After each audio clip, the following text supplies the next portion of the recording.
Hi, it's the second St. Louis edition. We're going to be talking about developing healthier behaviors and choosing some activities that work with getting you healthy behaviors. In the summary, your goal in using the depressive automatic thought record, which is something, was a lot of workbook pages, so I'm not including it. You evaluated your negative automatic thoughts and to construct a more realistic and balanced response to the event or situation. In other words, to take off the dark sunglasses. The goal is not to avoid or eliminate distressing situations or thoughts, but instead to equip yourself with tools to respond to them more effectively. Bipolar II disorder will inevitably cause mood shifts, which will result in automatic thoughts becoming more negative at times. However, you can take action by examining your thoughts or noticing the way you talk to yourself and realizing that these thoughts, no matter how powerful their associated emotions, are not necessarily true just because you have thought them. As a reminder, everyone makes cognitive errors, which is why we have names for them, but are more prone to making them given that they have bipolar II. Thus, you need to regularly practice the skill of monitoring and changing your thinking, known as cognitive restructuring, to help you solve your problems or face difficult situations more effectively. Okay, developing healthier behaviors. So far in this chapter, we've discussed the complex interplay between thoughts, emotions, and behaviors, but we have focused primarily on ways that you can detect and modify your negative thinking. Now we turn our focus toward modifying your behaviors to help you with your depression, which is referred to as behavioral activation. Have you ever felt so depressed that the idea of getting out of bed was overwhelming?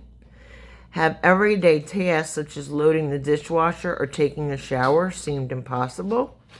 When your depression is severe and your energy levels are low, it may feel more manageable to first target behaviors rather than thoughts. Setting small goals, such as getting dressed or walking the dog, can be helpful in activating or improving your mood. So, I watch a lot of Dr. Jordan Peterson, and sometimes to motivate people, he'll say do a small thing. One of his 10 rules for life is cleaning your room.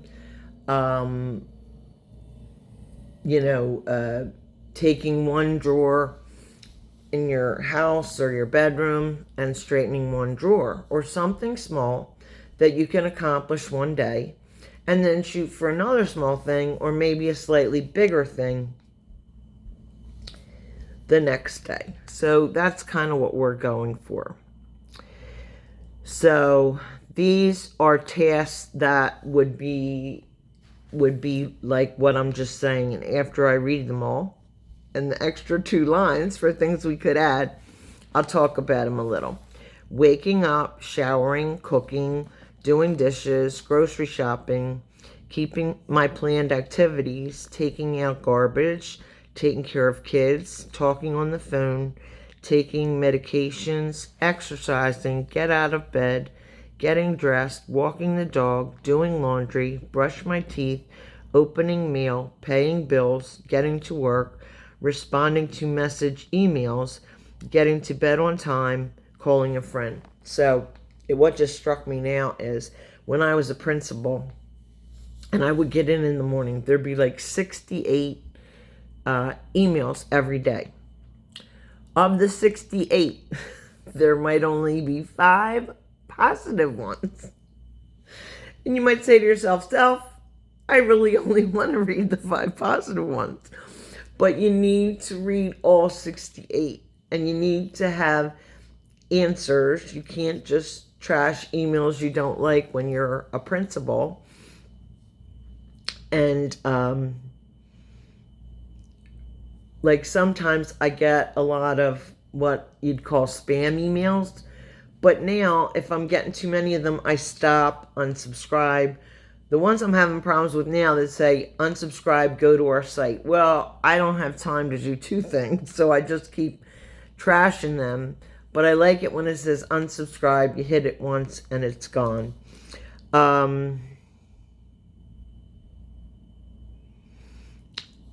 In somebody else that I watched today, it's good to get out, and like if it's a sunny day, it's good to get out and get a little walk, or just, go outside, and now that it's nice weather, sit in your backyard or something to begin your day. I have never done that. I usually, when I'm not working, I walk. When it's cold, I walk our mall. When it's warm, you can walk outside. I have a trail.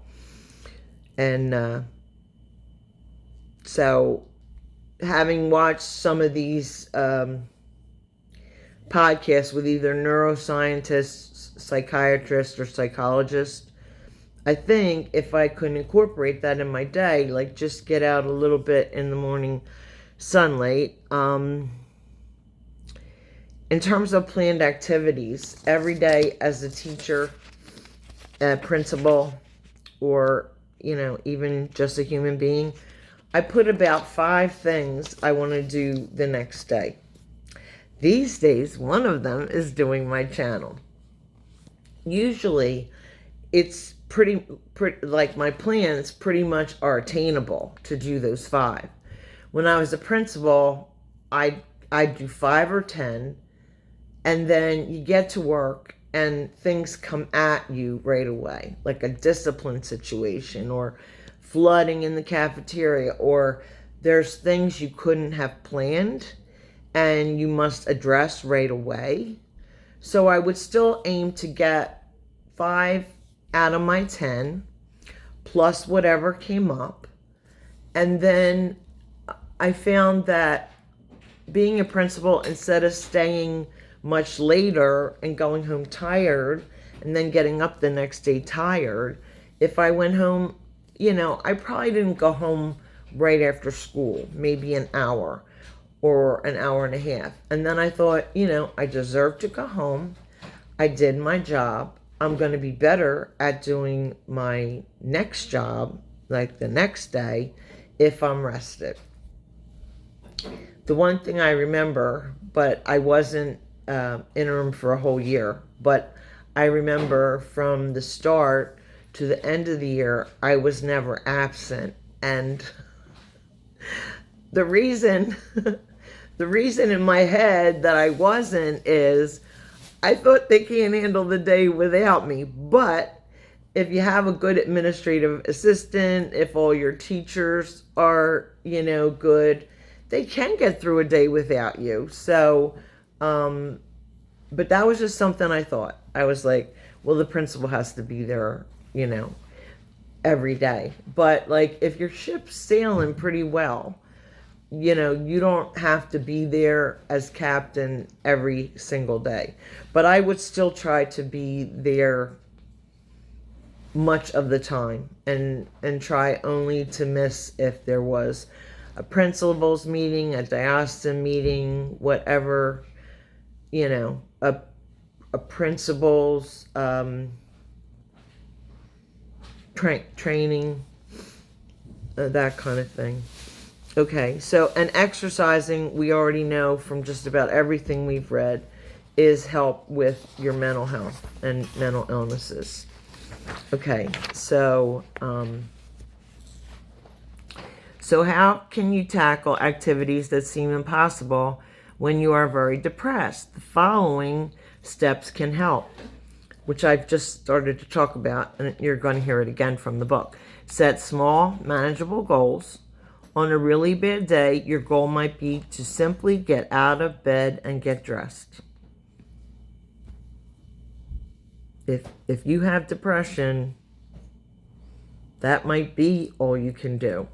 And you should pat yourself on the back, because every time you get past that, you're on the way to something better.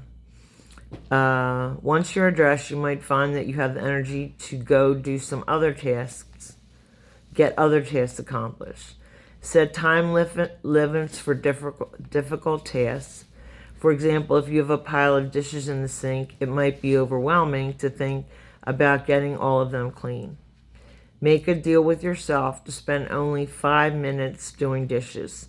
Similarly, if you have a pile of mail to open and you are dreading this task, commit to working on it for 5-minute intervals and set a timer. So, this is an odd way to do my towels, but it makes it so it can be more fun. Instead of doing a whole basket of towels, I might do 5 bath towels, give it a rest, 5 hand towels, give it a rest, 10 washcloths, and then the basket's already lower, or sometimes I dump the whole basket and go back and maybe 2 times and I finish the whole basket, or if it's a really full basket, like 3 times. But it doesn't mean they don't get done, and just because someone else might take a different approach. So that's one thing I do. You know, a lot of laundry isn't so fun. I never enjoyed ironing when I ironed my husband's uniform, and my sister still irons a lot of things, and I long gave that up. Like, if I have to hang it up wet for it to dry, if I have to get things right out of the dryer, ironing is like, if I have to do it once a year, and that might not even be that many times. Remember that depression hates activity. The more you can push yourself to be active, the less likely it is that you would become or stay depressed. Exercise can have a powerful effect on your mood. Even short bursts of activity can be highly effective. If you are having a really hard day, pushing yourself to get outside for even a 5-minute walk may make you feel better.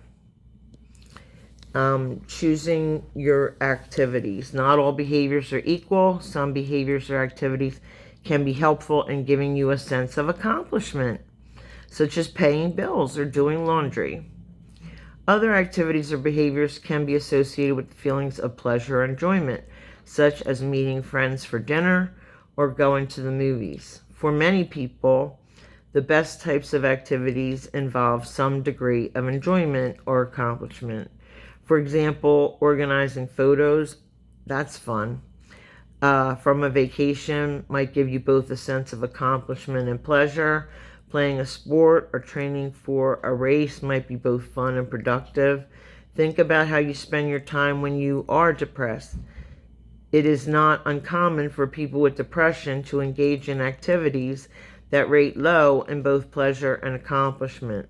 Lying in bed or watching hours of television might be such an activity. Okay. This is a chart, and I'm just going to read some of it because it only gives 2 ideas. 1, 2, 3, 4, 5, 6. And it has 7 blanks. So we would be thinking up 7 things. I'm not going to do that with you, but maybe if it seems worth doing, you'll do it. Exercise 5.5, identifying pleasurable and productive activities.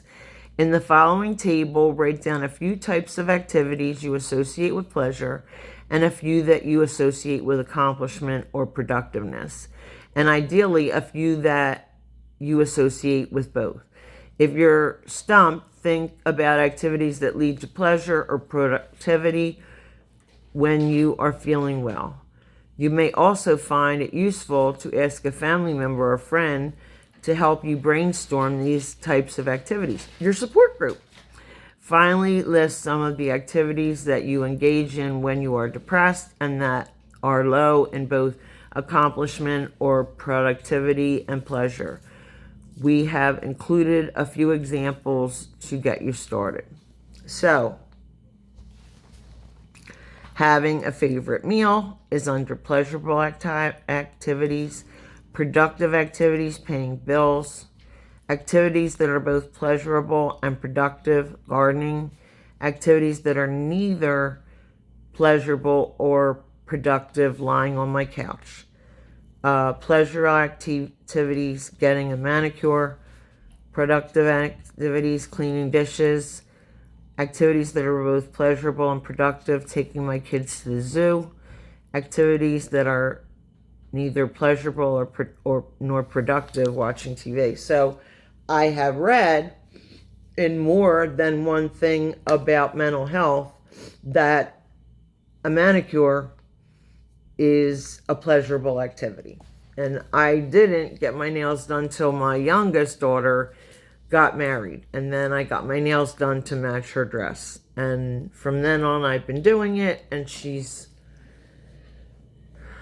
give me a minute to count. She's been married 11 years.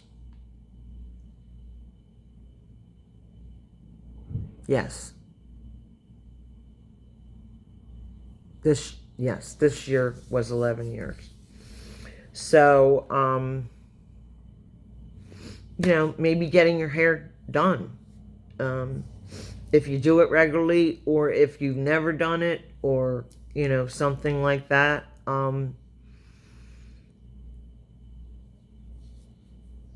Organizing a drawer. Like, I organized my t-shirt drawer, and I learned this from Oprah Winfrey.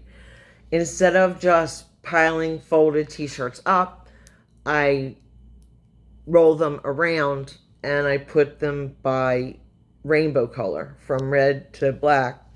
And I found t-shirts when I did that I hadn't worn in a while.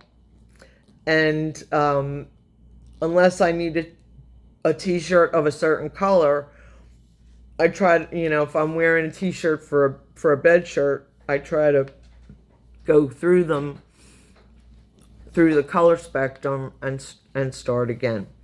So that's, I'll say another thing.